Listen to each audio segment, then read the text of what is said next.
Time is a We can do construct. it. We can do it.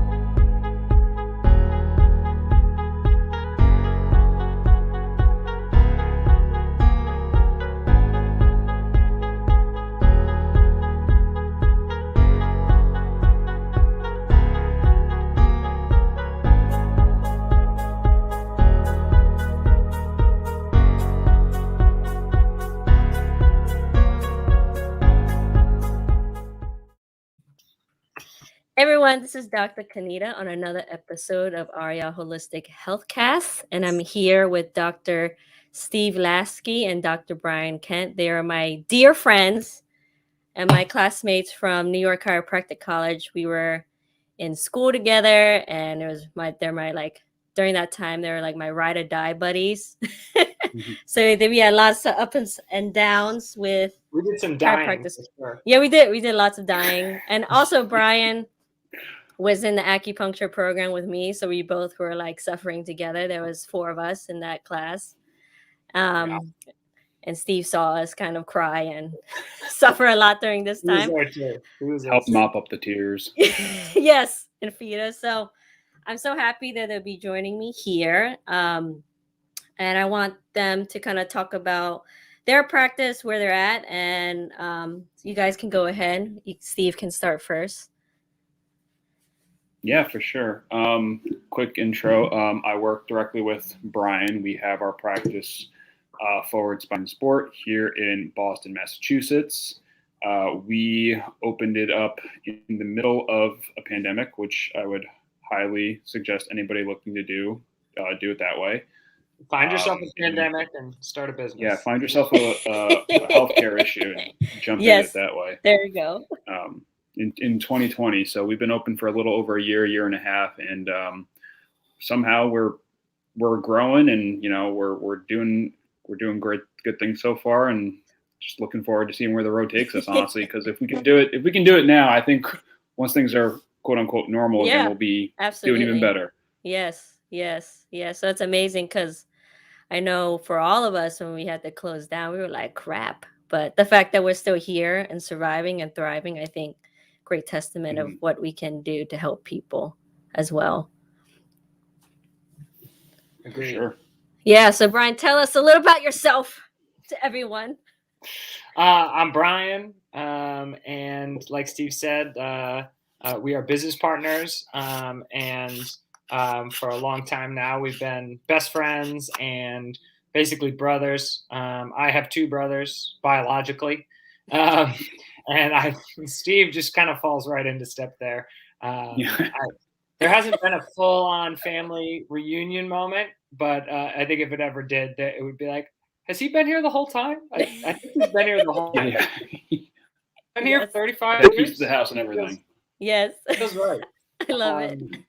Yeah. So it's funny when we, for 4 years, we did not practice together. I was at a different place, and Steve was doing his thing with World Spine Care. A year in the Dominican, a year in Africa, and when we finally pulled the trigger and we told people, like, the overwhelming response from people was like, why did this take so long? Like, yeah, I know. I was like, oh, that's amazing. There was a little bit of that. Yeah. What are you 2 idiots been doing for 5 years, or 4 years, or whatever it was? So yeah, we just fell right into step, and we've just been trying to figure it out ever since. Yeah, and you guys started the practice together in what year again? 2020. June 2020. Oh my God. For some reason, I thought it started before that, but wow, that's amazing. No, not in actuality. We pipe dreamed it for a while. We pipe dreamed. Okay. Yeah. We'd always talked about doing it. Yeah. Oh, that's why I kind of thought in my head you guys started sooner, but you did. It's like literally in the middle of the pandemic. Yeah, like I think April 14th, Steve got home from Africa. April 15th, they stopped allowing international flights into the country. Yeah, about that. Yeah. And then we were like, we doing this? Let's go. Yeah. And then, that was mid-April. So it was cool because we got to spend about, 6 weeks-ish. Yeah, a month and a half. Until June 1st. and we spent like 8-9 hours a day on FaceTime or Wow.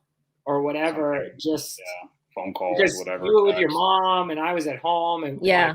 like, we didn't kill one. We Yeah. just 9 a.m. cup of coffee in our pajamas, just kind of crying and FaceTiming. But it was cool because we got to work out some what I think are now the foundational reasons why he and I haven't killed each other, which I think is most important. Yes. And Yes. and B, like, we're like, okay, who are we gonna be? Like, Yeah. we don't need to rush this. Mm-hmm. Yeah. That's super important, I think, with And it was I'm partnership. so grateful for that time. Yeah, 100%. Yeah. So that's great. I mean, I know from your practice and I know your background, Bryan, you're doing a lot of CrossFit and you did some marathons and Never did a so marathon. It was never more did triathlon. Half triathlon, that's what it was. Ironman and Olympic distance triathlon. Yeah. Yeah. Yeah. So I know with your practice, have you kind of centered around athletes for the most part? Or I know you treat kind of everyone in general, but what's kind of like your main theme or the thought process going into your practice? I mean, I love treating, as much variety as possible. I think the niche I've fallen into is runners, very specifically, and then kind of a small handful of triathletes. But I think the group I love treating runners, but it's super repetitive, which is great in the sense that, if your assessments are good, like someone comes in, they give you your history and you're like, all right, pretty sure I know where we're going. Let's confirm and rule out, bing, bang, boom.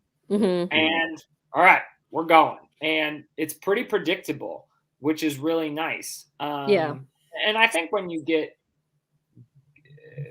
enough reps in, I don't want to say good enough, because I don't think good enough. I don't know. I don't even know if Steve and I will ever feel like we're good enough. I think I know, right? I mean, for me too, it's just like constant learning. There's always not a plateau we hit. We always learning. So I guess what are some common things that you, and either you or Steve, Bryan can answer this, that you see in your clinic right now, or that you see in athletes or your runners specifically? I think the most common things that I see with runners are like chronic tendon issues that come up out of nowhere. And that's the funny thing about them, is that the acuteness, when I was first in practice, everything was like, oh, tendonitis or, myofascial pain syndrome or something like that. And I don't think I've treated a true myofascial pain syndrome maybe ever. And I've treated true tendonitis like 30 times. Everything else is like chronic, which is so interesting, because I think what's hard is, like, there's like a societal and a cultural piece of this, and a lot of our patients are really smart people. They're doctors, they're scientists, they're engineers, what have you, and so they're very educated, and so they also are really data driven. Boston, thankfully, is like very progressive, data driven, right? Sorry, there's paint all over my hands. We're remodeling. That's fine. But yeah, so they come in and they're like, yeah, I did some research and this is what I think it is, and I heard from this person. I know, I love that. This is what I think it is when they come in. I am honestly, like, I never dismiss that stuff. Yeah. Very often I'm like, tell me about that again, and they're like, oh, blah blah blah. I'm like, use a different word. I don't like that word. Like, pick a different word. And they're like, and they come up with something, and I'm like, oh, that actually tells me something. And then it kind of changes where I'm going. I see. But yeah, so these chronic presentations that just go mismanaged for so long, right? There's just not nobody, but the education piece is very, energetic for the practitioner. The rehab process for tendon stuff is like, it's like 10, 12, 16, 20 weeks, depending on the person. And I see. Mhm. I think when I was initially in practice, there was this huge fear of giving someone like a bad report of findings where it was like, this isn't going to go away in 2 weeks, right? Yeah. And so there was this tendency to be like, I have to fix this in 2 weeks. But then when I actually wondered what the hell a tendinopathy was, which, by the way, Northeast College of Chiropractic, you better get that differential diagnosis in your Ooh, throwing shade. Okay, not I love this. saying, I'm just kidding. I just couldn't believe that I graduated not knowing what the hell a tendinopathy was. I was Mhm. like, how did we miss this? This is kind of important. We'll definitely circle back to this. I like where it's going. But I We got wanted a great education. yeah. I'm No, not yeah, saying we no. didn't. I'm interested in this. Yeah. I just want to ask kind of with Steve what kind of things Yeah. he sees too in your clinic on your side. I mean, yes. I mean, I think just because because Brian's been in Boston for, a bit longer, and like Yeah. he was well known through like the running community here. I've been here, like we caught a lot of that influx into the office initially. So like there's some spillover from that. So like I'll see some runners within the office as well. But like I also will catch like your Joe and your Jill, like with Mhm. your run in the mill kind of like neck, low back stuff, things like that. I get like a trickle of CrossFit athletes from Mhm. the box that Brian used to go to more formally, and then I was going to Mhm. for a bit of time as well.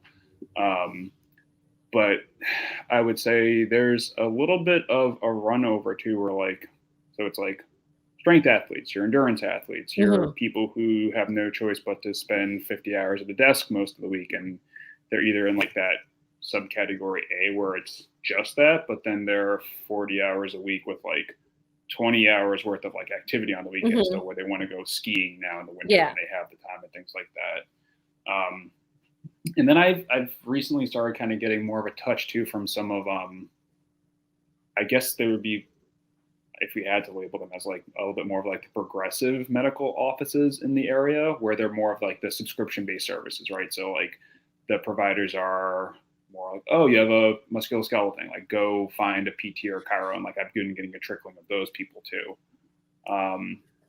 So it's pretty well rounded, honestly. But Mhm. I would say a large portion of our patients are more movement inclined people to begin Yeah. with. Yeah. Yeah, that makes sense with the patients you attract. And I'm super interested with Brian, you talked about tendinopathy. I think it's great to kind of talk about that a little bit, what it is, what you see, just because a What lot it of people isn't. don't. What it isn't. Yes, I love it. What it isn't is What probably it the is. most. Yeah. Okay. Yeah, let's start there. So what isn't tendinopathy? Let's start there. And what you see. Tendinopathy is not scar tissue. And I think that is a it's complicated, right? Got to go down It's a real not, big rabbit hole really quick. yeah, right? Yes. So Here we go. it is not scar tissue in the sense of there is this thing that you can just like use a Graston tool or your hands and just make it go away. Smart people have done research on this topic, whether it be scar tissue from surgical things or scar tissue from like partial tears of like Achilles or hamstrings, and they have basically discovered that it is impossible for a human being to apply enough force to true scar tissue to actually make it go away. It's not possible. It's not a thing. Oh, very interesting. Okay. The force needed could not be sustained by the human nervous system without blacking out. Like Yeah. there's no way. It's just not a thing. And that's fine. We just What if you get some acu needles and just like well, so that I think is different. I think it's different. Mhm. And I think that process, I think if you were going to do like scar work, like Yes. post-surgical stuff with Mhm. acupuncture, I think that's super interesting because you're actually poking a hole in it. Yeah. Mm-hmm. That's And different. And Yeah. again, like go ahead, Steve.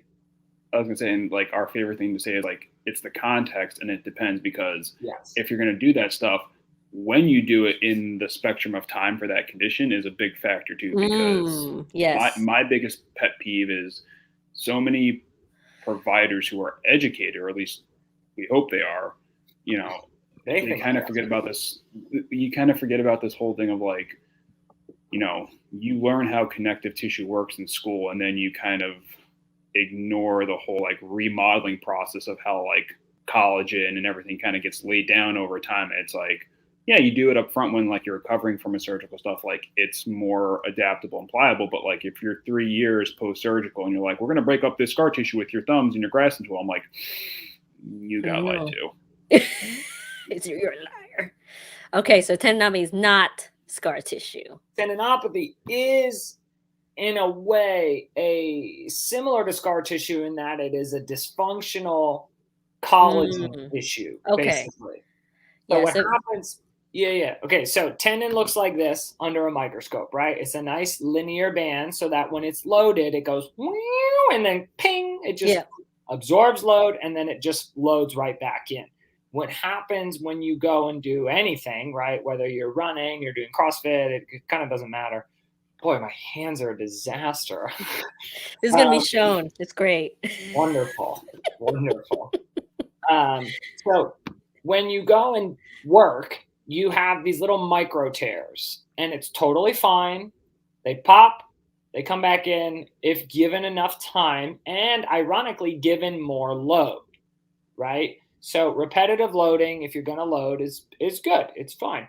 What happens is when you are repetitively loading at a non-tolerated load, you go a couple at a time, right? Yeah. And then you go and load it again, right? And so you are exceeding the rate of healing with the rate of breakdown. And so the body is like, yo, we don't got time for this like linear thing. We're just gonna put stuff down. Just duct taping it. Yeah, it's all duct tape. Oh, yeah. We're just gonna duct tape this bad boy, and after 10 years, it looks like this. It's not linear anymore. It's wavy. And it's fine. It's still a tendon. It's still healthy tendon. It's just not good at doing this anymore. Yes, it's so interesting because when you explain all that, it's reminded me of, like, for example, I went back into playing tennis matches again, like doing high intensity. I've been playing matches, and I went from like, playing once in a while to like increasing this load, and I was like, crap, like I could feel it in my knees where I was just what you're saying, exceeding that load so much that my knees, and I like had surgery on my left knee from an ACL tear, and I was like, oh, okay, so and they did a graft. They did a patellar tendon graft. Correct. Yes. Yeah. I remember that scar. That thing is it's brutal. It's gnarly. But then once you can tell me how you kind of treated that. But for me, I was like, okay. And my PT is a great guy too, super smart. And he said the exact same thing you did. So I was like, okay, I got to heal it, but also load it enough where I'm making it stronger. And now I can play 2-3 hours without pain because I went too fast with the load in the beginning. That's the catch. Yeah, I was just like, oh, my body can't do this anymore. Like when I was in high school. Whoops. Yeah. Different. Yeah. I mean, the pain in many cases is intuitive, right? When you're in these like persistent pains and chronic pains, it's not intuitive. Like it's a misfire, it's a disaster. But like if you're getting like acute onset repetitive pain, like that's a signal from your body. Like you got to listen up.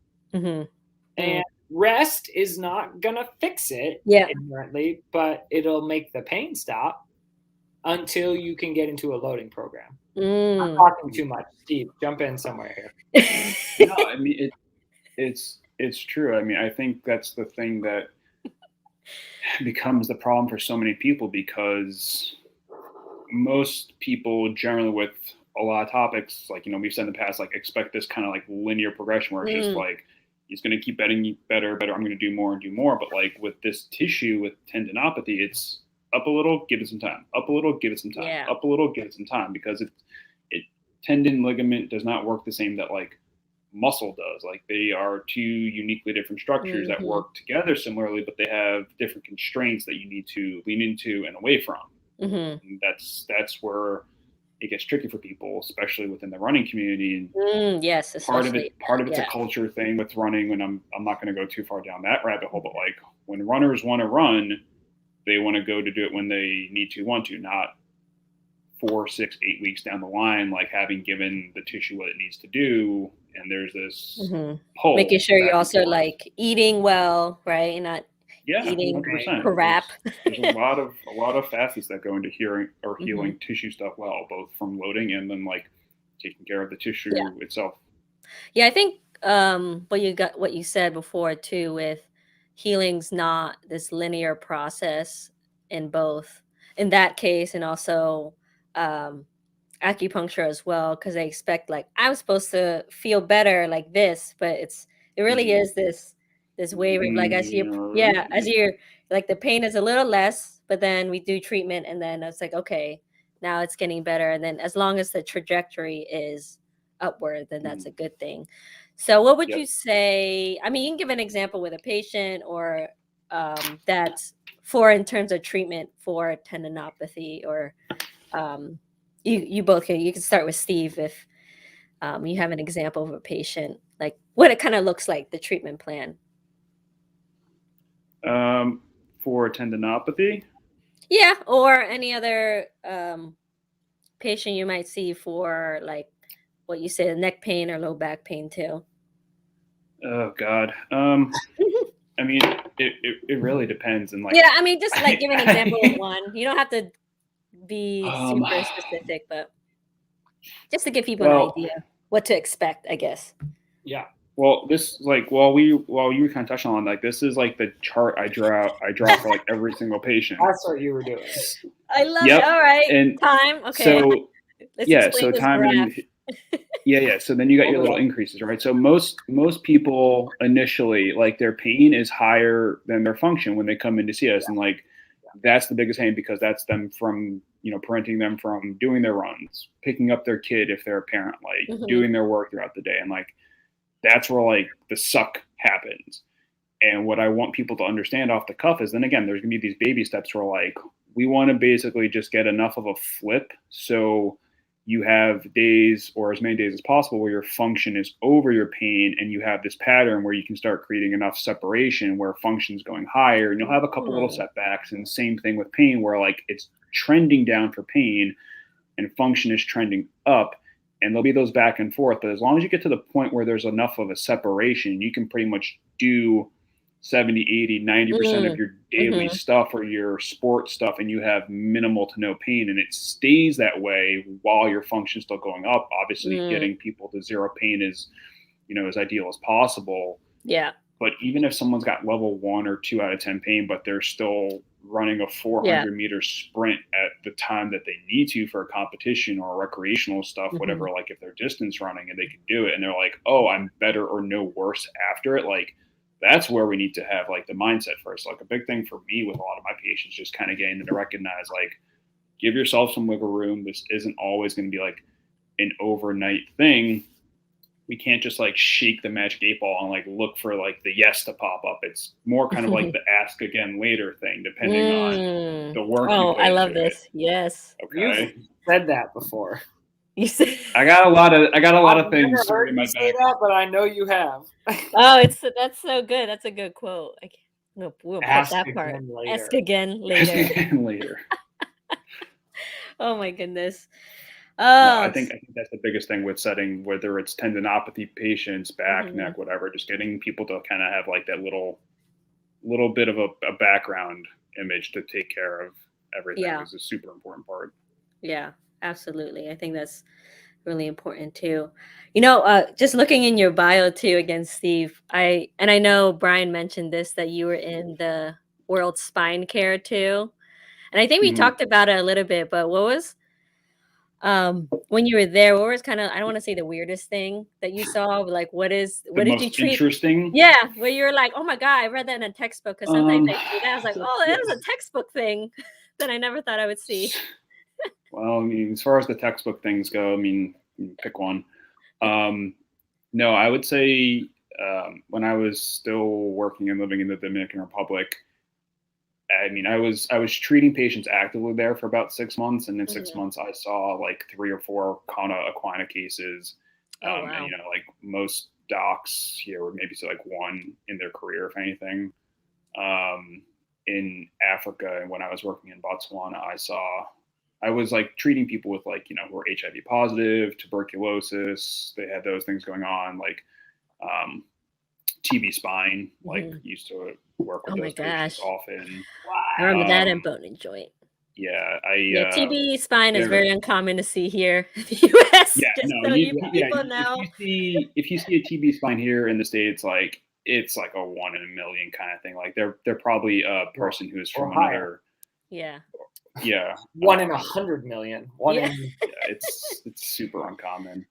But So you saw some even interesting things things. like doing consults, like I was, and this is still one of the weirder ones because they were a local Botswana person, so from Botswana, and they had like some weird neurologic stuff I was doing, like on an eval, and I'm like, this is kind of similar towards like MS stuff, and I'm like, all right, let's send you out for an MRI anyway, and like it didn't. Referrals over there could be kind of hit or miss. The person came back with just the images, like hard copies, and I'm like looking at them. I'm like literally like looking at the lesions on the person's brain. Wow. I'm like we got to send you for like confirmational like testing and like Yeah. stuff like that. But I'm like super strange to see a person of um, African origin with MS based off of like normal demographic criteria and things like that. Yeah, I got a whole I got a whole show of stuff over the year and a half worth of work with them. That's so crazy. I mean, I remember talking to you about that, and I was like, "What? He must have seen things." I feel like I've seen some things. you seen some. You remember? Stuff. Like me and Brian, we went to China, right? So we did like an internship in Hangzhou, and there was just a full clinic, just huge clinic on tinnitus, which is like what? Like that's a thing, and but it kind of made sense because with like we were in Hangzhou, so even though a small city, it was still like 2-3 million people. Like ridiculous. But I think maybe you and Brian, we talked about it a little bit, how I think it's because of all the noise, because it is super noisy, and the fact that most of them also ride motorcycles too must affect the ears in that way. But it's not something that well, now actually you see a couple of tinnitus patients, but not really in clinic. It's not like super common. Yeah. But they just had whole clinics based off of tinnitus I totally had forgotten about that. Yeah, it was that was the entire clinic, and I was like, "What? This entire clinic just for this?" Like that one doctor that's doing all the tinnitus patients. So yeah, I mean, you see some when you travel, it's just really interesting things too, what you can treat there. So yeah, I thought that was fun to kind of talk about that a little bit. But coming back here in your clinic too, I guess with when your athletes or like your runners or whatever come in, do they come in for more acute stuff, or are you saying more chronic things that they come in, and do they kind of wait too long, or do you kind of see them coming to you first? It's kind of a mixed bag. I think there are definitely I mean, I don't really see this that often anymore, but kind of the last minute, like, oh, I'm racing Boston in 3 weeks. In 3 weeks. I've Oh my had this God. thing the entire training block. I feel like I saw that more often at my previous job. I think, I think the thing that Steve and I want to give us credit. I guess I don't have empirical evidence to back this up, but when we were kind of putting together we call them our pillars. Education is number one, first, last, and always. And so I feel like the majority of people who have worked with us before and know what we do and how we do it have really learned a lot about their bodies, and they've really learned about like what's an acceptable pain, what's what are my red flags that I need to get in and get assessed. And I say assessed, not treated, because the assessment is everything, right? If you just come in to get treated and no one's actually looking at what the heck's going on, I don't want to say it's useless, but it's definitely not good. So I think I think I have seen, at least with the patients that I've been working with over the past 5 years, a real change in kind of the understanding of the who, what, where, when, why of their pain and their, I don't like the word injury. It's kind of like a 4-letter word for me. I don't like to say this injury or your injury. It's too self-identifying. And so yeah, I think more often than not, our patients are really learning. And so I think we see, for our repeat patients, people coming in and they know when to come in. And I think for our new patients, I don't know. I think maybe, Steve, what do you think as far as like people waiting too long to come in? I think generally speaking, it's less than 50-50. I'd say the majority of new patients are like coming in like a reasonable amount of time, especially this is going to sound bad, especially if they're female, because they're way more likely to seek care, whereas dudes are just like, nah, I'll deal with it. Yeah. If it's a guy, you have to get I found out, like, you get the mom, you get the whole family. They said that in school too. They're like, and it's so true. It's weird. Mom's groups. I was like, that's really creepy. No, I would say that's pretty accurate. I would say, well, actually, no, because this is something I put in our new intake forms when I kind of redid them for this year. I have a section like right at the top where it's like, what are your expectations for care? And like, what are the things you can think, or what are the things you think that we can help you with? So I want them to bulge that up front. Yeah. But most of the time it's less of the acute stuff like directly, and it's more like the acute on something that's been happening. Like, oh, I hurt my shoulder in like 2015 and I kind of dealt with it on and off, but like now I'm having like a really bad episode. So like it's been there for 6 months, a year, 2 years, right? It's like things that they kind of got through enough the first time, like, and it was okay for them to doing whatever or go back to doing whatever they're doing. And now it's just like, now I don't have a way to take care of it the way I did before. And it's like really affecting me. So I think it's people's capacity for like grinding it out before they kind of just hit the wall. I totally grind it out.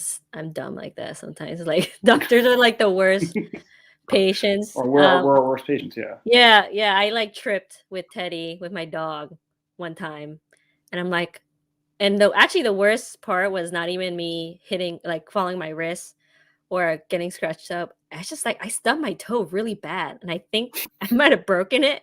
And I was like, it's fine, I can still walk. Like, I'm so dumb. Just like, like I should have gotten it checked out, and it took forever to heal. But that's on me. I'll take responsibility for that.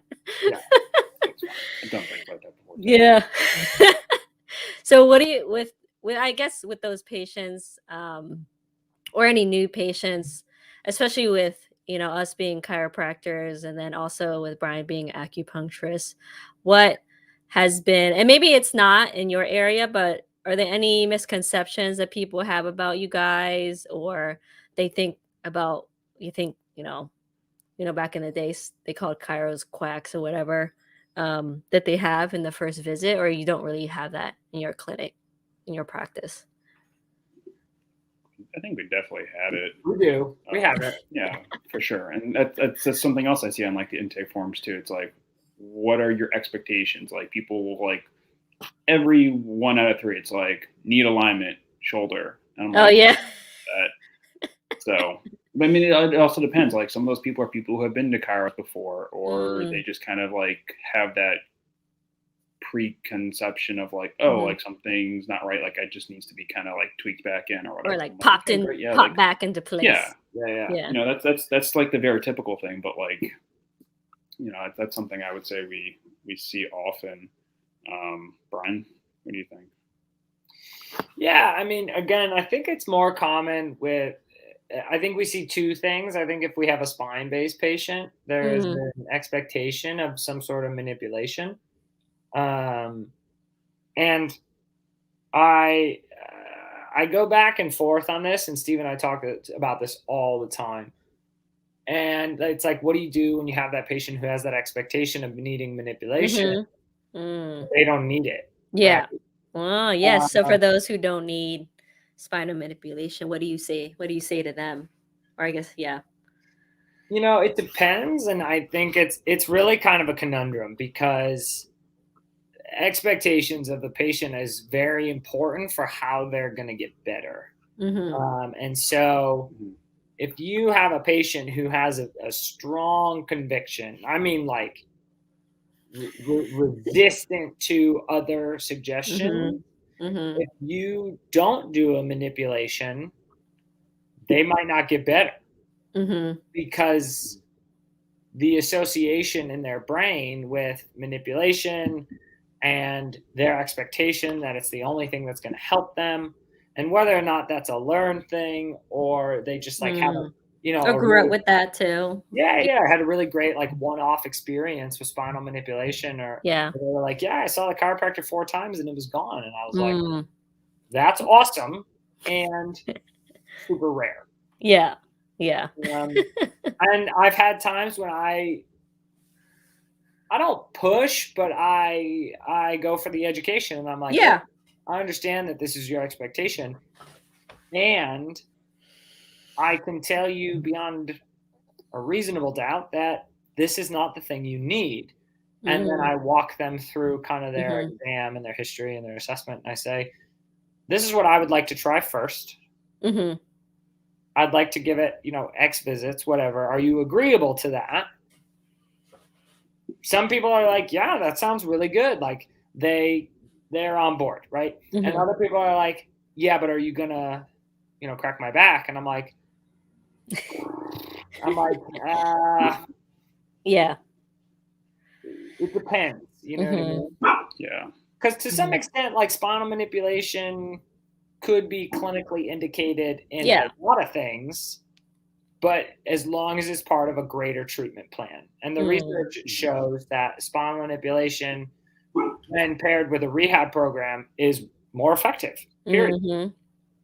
Okay, Mhm. Yeah. fine. I'll do that. Yeah. Like, Yes. uh, Yeah. Yeah. I think it's super important to like set that tone a little bit. And I think the way I've been describing it to the majority of my patients, like visit one, like by the end, I'm like, look, anything that we do together while we're in the treatment room is all just supplemental. It's all short term and all has a positive impact, but it's our way for us to get the window open further. So when you have your homework, you have your rehab, all that stuff just sticks better and you're catching more air because of what we did together.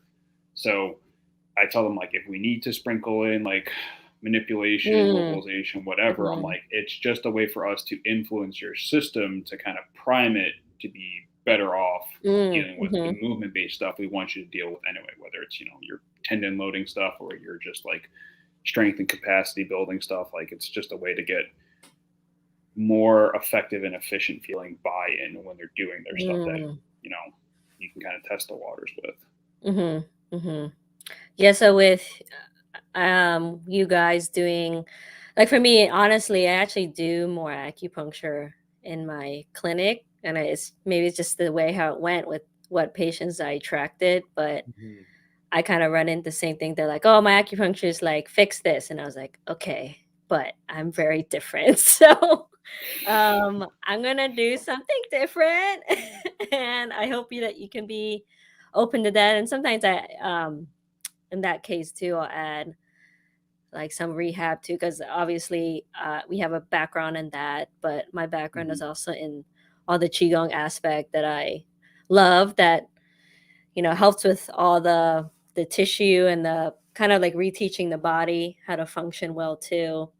Mhm. So yeah, it's just I think the theme here is just managing expectations of patients on from previous treatments, or if they're a new patient, just figuring out how to talk to them as well. So you guys kind of do like the rehab, right? And sometimes the chiropractic care. I think I was texting both of you or texting Steve about you got like this Shockwave Therapy too. This little fun new toy.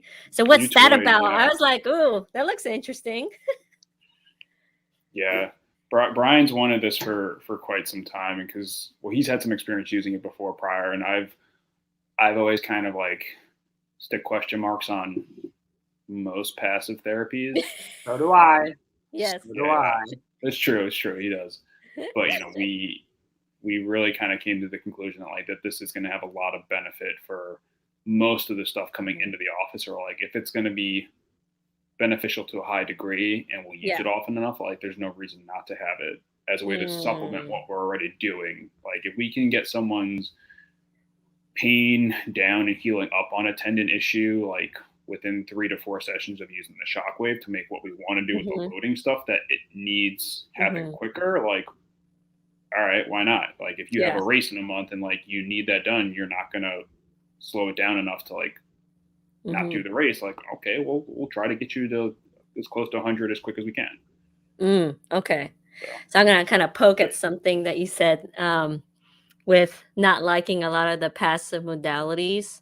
I'm not saying I like have any of this, but I'm very curious, I guess, because people are like, oh yeah, I have like a TENS unit at home, or I have this at home. So what are your thoughts on some of the passive? And you can say where you want here. It's just us. So Brian's getting ready for. It's not just us, but it's good for social media. Look, and I say this again, like my general thought on it is like there's always a big question mark, right? Like a lot of the evidence and the current research shows that like most of it isn't much better than doing anything that's active care based anyway. So, I'd like to interrupt you. Go ahead. Brian raised his hand. Go ahead, Brian. None of them are better None of them. than active care. Okay. You heard it, guys. But again, it depends. And we're talking about like electrical stim, right? Yes. And I think like even you were like, oh, Shockwave is actually not useless like ultrasound. And I laughed at that too. No, like that's the thing. Like it's all context and it depends because like those things, like when I have patients who are like, oh, I have a TENS unit at home, like, can I use this to like help keep it like get better? I'm like, you're gonna feel better. I'm like, I don't think this is gonna necessarily solve your problem. And you can use a TENS unit for a week and a half to 2 weeks until the condition kind of just like flares down on its own. I'm like, you'll feel better the whole time. But it's actually not gonna induce any kind of like healing. I mean, like to how much a degree you'll feel better too is also going to vary. Like, you could have a day or two where like you feel like you're 70%, and then you could use it on day 3 or 4, and you're like, I don't really notice a difference on it now, and your pain's still the same regardless. So that's the thing. It's a gray area. I see, but I always like to get your thoughts on that too, because we again, we had a great education, but there are some things that I'm not so sure about. I'll just put it that way. We don't get into that. I think it's good to get a sampling of what's going to be out there. I think the most important thing to understand with any of these passive modalities is like who's sitting in front of you, right? If I'm talking to you two and you're like, hey, what do you think about this? And I'm like, there's zero evidence, like, don't waste your time. I can literally just say there's zero evidence, don't waste your time. But if I have someone who comes in and like the new, like the percussion instruments, the Theragun, whatever's, people love these things, right? Someone's telling me about like their, radiculopathy. And they have no low back pain, so they have zero idea that this is actually a spinal disorder, and they're using this thing on their glute, and they're like, yeah, it allows me to sleep. And I'm like, great. awesome. Yeah. Yeah. They're like, what's up with that? And I'm like, don't ask me because I couldn't Maybe tell it's you. stimulating gallbladder 30. I'll just say it that. Yeah, they're stimulating. Maybe. So I think They're an acu. yeah. If the patient comes in and they're like, I use this, it helps. Like, I'm not gonna poo-poo it. Yeah. Yeah, don't Yeah, I poo-poo it. agree. I think I agree. used to. I think I used to just out of spite because I don't know. Yeah, I think the other thing that I hear I had something to prove. I had a bunch of patients. I shouldn't say a bunch, but I had a few that are like, "Oh, I got this Acu mat," and I just lay on it. And I'm like, okay. I don't really want to do that, but No. you can do that. And it makes you feel better, and that's fine. Yeah. But it's kind of like I feel like it's just overstimulates the nervous system. Yeah. But that's just my theory. Because they're like, oh, I lay on it, it's super painful, but then I feel great after. I was like, okay. Yeah, I think so on the Shockwave was like actual clinical evidence. Yeah. RCTs, like this tool has been in use for 20 plus years in Europe. It is not a new thing. And I mean, they go head to head with acupuncture, soft tissue, active care, manipulation. And I mean, the thing that I think is really important, especially with a shockwave, is that like it does not replace rehab at all, period. Will it get you to the finish line faster? Likely. There's a strong chance. Yes. Is it a guarantee? No. Like when we talk to our patients about this, we there's no bullshit. Like we're not selling this thing. Pardon my French. Until this moment, I thought I'd done pretty good and not cursing. Yeah. Oh yes, so good. It's we like can curse. I don't know.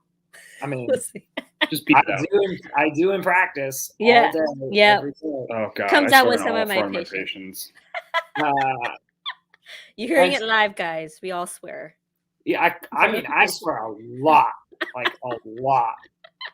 I actually had a question. What do you guys think? Do you like the tape too, like the rock tape, kinesio tape stuff? I think I saw you use the rock cups too. I love it.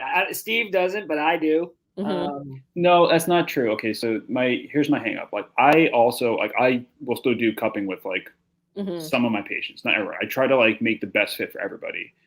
I have shied away from taping most things unless there's like an acute like bruise, swelling, like edema kind of thing. Like that's my biggest value for taping because I like the stimulus of it on the acute stuff, and I like the physical benefit you can get from it. Bryan, I think, will probably agree with this in saying that like he'll use tape for more like sensory feedback on like more chronic stuff too, and like he won't tell patients like this is going to stabilize your Achilles or like your torn meniscus. Like it's not that kind of thing for him. Like he's more like the neurofeedback on it. I see. Okay, that makes sense too. Yeah, I haven't used a lot of taping, but just curious what you guys think, because I know a lot of people like it or they tape themselves. It's a tool. It depends on who you need to use it for. If it gets you to the finish line, literally or figuratively, feeling a little better, or like I usually tell people it's like a hug for your brain, and they're like, "What? What?" They're like, "I'm like, you're what? hugging my brain." Yeah. It's like that. Literally, I'm like, what happens when a 3-year-old falls off their bike? They cry. Why? Maybe it hurts. And what do? You give them a hug, and then they stop crying. Or kisses. Yeah, exactly. Did you stop the scrape? No. No. You didn't do anything for the scrape. The scrape is still there. And they still feel better. Right? Yeah. That's how I use tape. I like that too.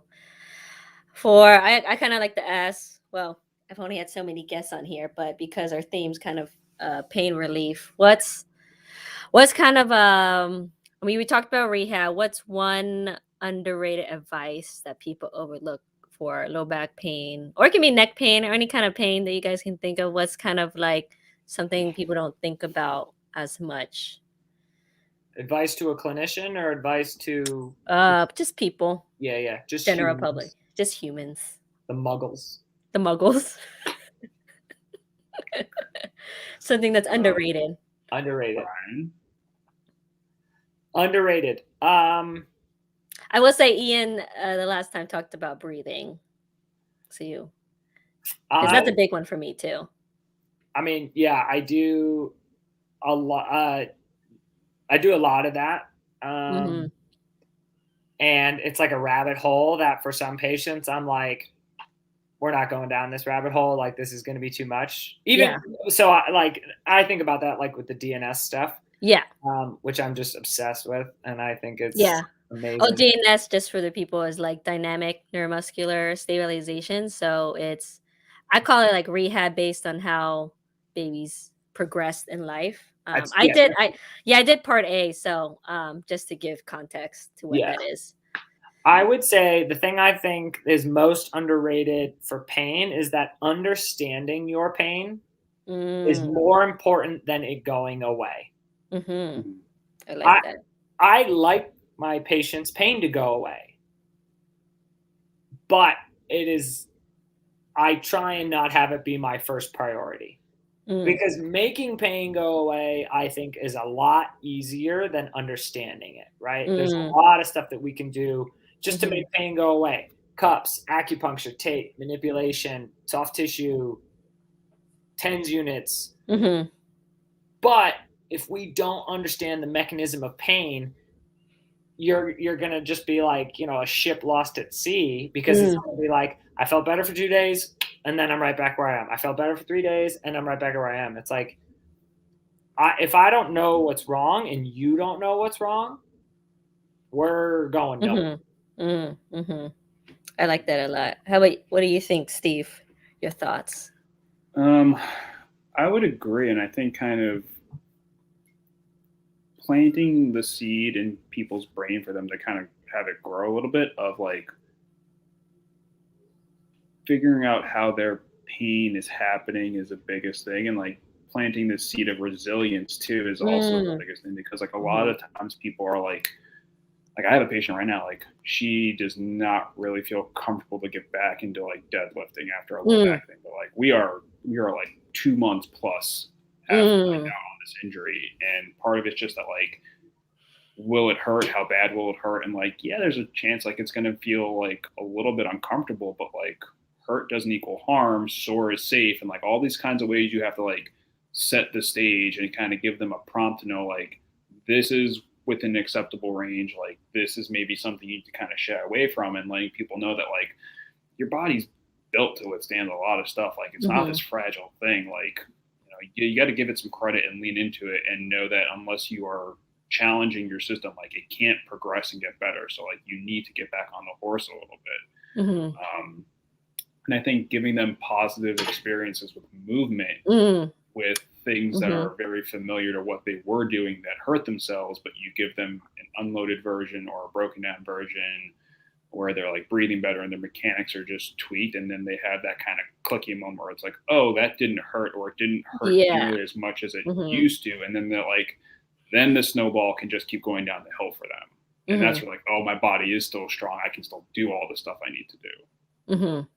Yeah, I think that's the biggest thing. Yeah, I love that, building resilience for the body, whether it be physically, mentally. I mean, all that kind of plays into the pain too, with like you said, the mentally she couldn't quite get there, and then physically too, where you're at with your pain levels. And I think when people get low back pain, and I might be a little bit too young for this because I never had significant low back pain, but I wonder if it's just because of all my qigong I do. I'm just gonna say that. I'm gonna give a shout out to that. That daily qigong. I don't know, but maybe I just also, because our jobs are physical too, and I'm very careful with that and taking care of myself in that way physically. But I think there's a huge, mental component to pain as well, as you guys probably see in your clinic. So yeah, I really like that. I can't overstate the psychological aspect of pain enough. Acute pain like even for like a tendinitis, right? Like if you're having a panic attack because of this thing and you're not going to be able to, you know what I mean? Like your pain will be worse, period. There's no doubt. So that's where understanding is so important, because it's like tendinitis, no big deal. Let's deload, keep you moving. I give an ice bath protocol for extremities. It's questionable. You know, within the period, the kind of triangle of evidence, I get a lot of positive feedback anecdotally for that. And we'll bring you back in 4 days, right? And they come back and they're like, okay, I'm okay. And it's like, you're fine. You didn't lose any fitness. Like you did exactly what you needed to do. You sought out help. We did what you needed to do and you're good. Versus I'm going to fix you. Yes. You're broken. And I'm going to put Humpty Dumpty back together. Like that's not helpful for anyone except the person who's saying it's bank account. I'm going to put it out there. That's the only person that helps, right? Yeah. Good business practice if you want to mislead people. Like, yeah. I think you bring up a good point with, and I heard this like doing, so right now I'm doing like a fellowship with like Chinese herbal stuff. So on that side, but I love this thing that Sharon said, where it's just like she, you know, it's not our job to fix them. It's actually more of our job to just be true to ourselves and to do what we think is right. But if we put that like mindset, I was like, we have to fix them. It also, I think, causes a lot of anxiety in the practitioner too, right? Yeah.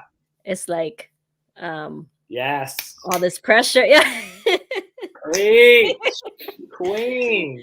Yeah, we're just there to kind of be their guide and help them, and but not fix them. I think is a great, great point, because for me too, I don't like, I treat a lot of pain patients, but with the acupuncture side there, and I think you treated like some fertility, dude, that caused me so much stress.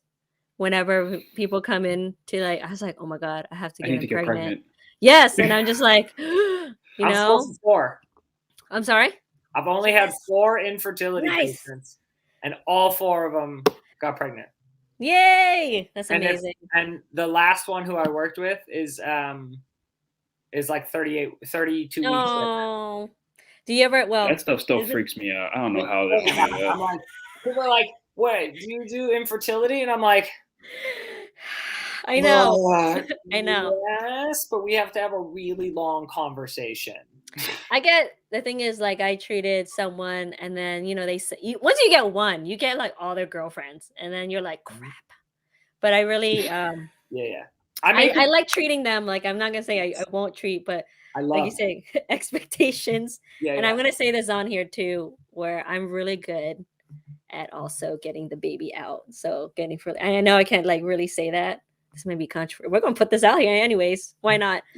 But I treated like a doula because she was overdue, and once I treated her, I got so much practice after that. She sent me like 10 people. Wow. And actually, I'm almost like, I'm pretty like 90% where I get them to have the baby within that day or like 2 days after. Day? Yeah. Like later. You just like send them straight up to like home birth or like hospital. You're like, okay, I'll validate your card for the hospital. Like, here you go. So it's crazy. And I learned that protocol from Michael, of all people. Sir? Yeah. You do Moxa, UB62? No, that's for the breech. Oh, that's turning. That's turning. That's right. Which I have done. Right. But only like once.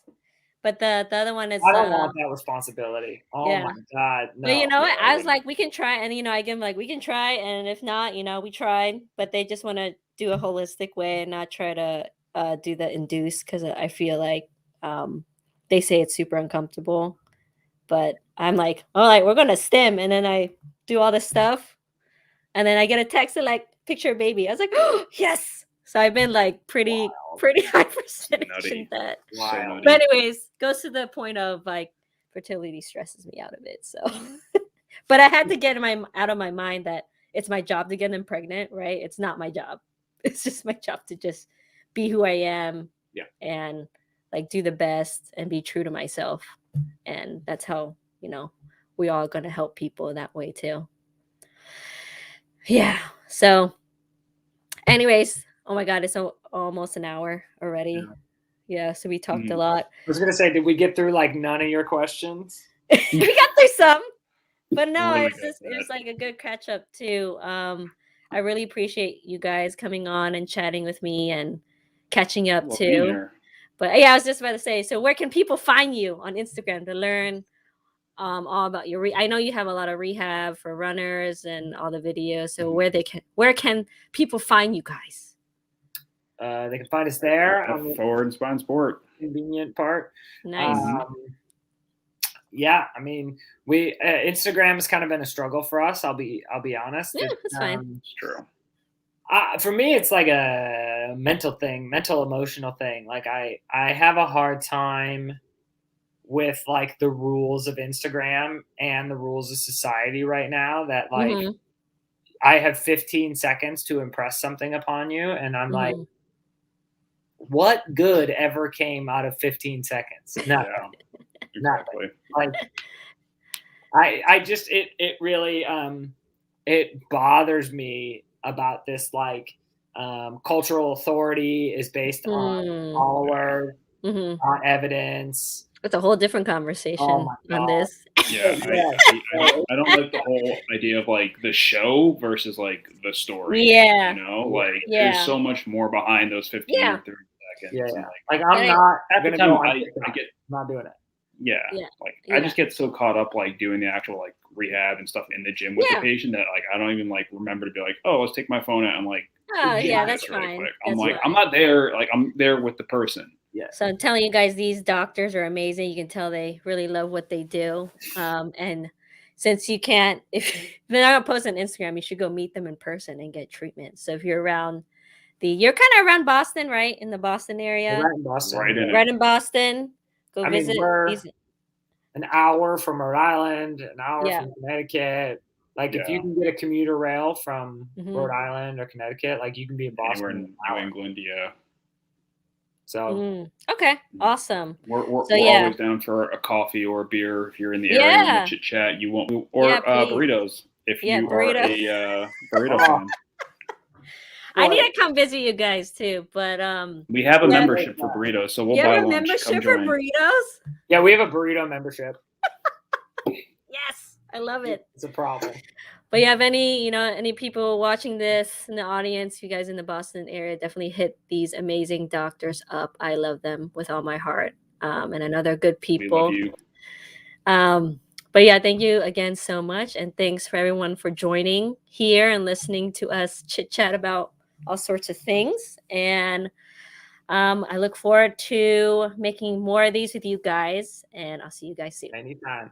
I would love to come back for another one. Love you, Khanita. Love you. I think we're ending the live soon. Okay.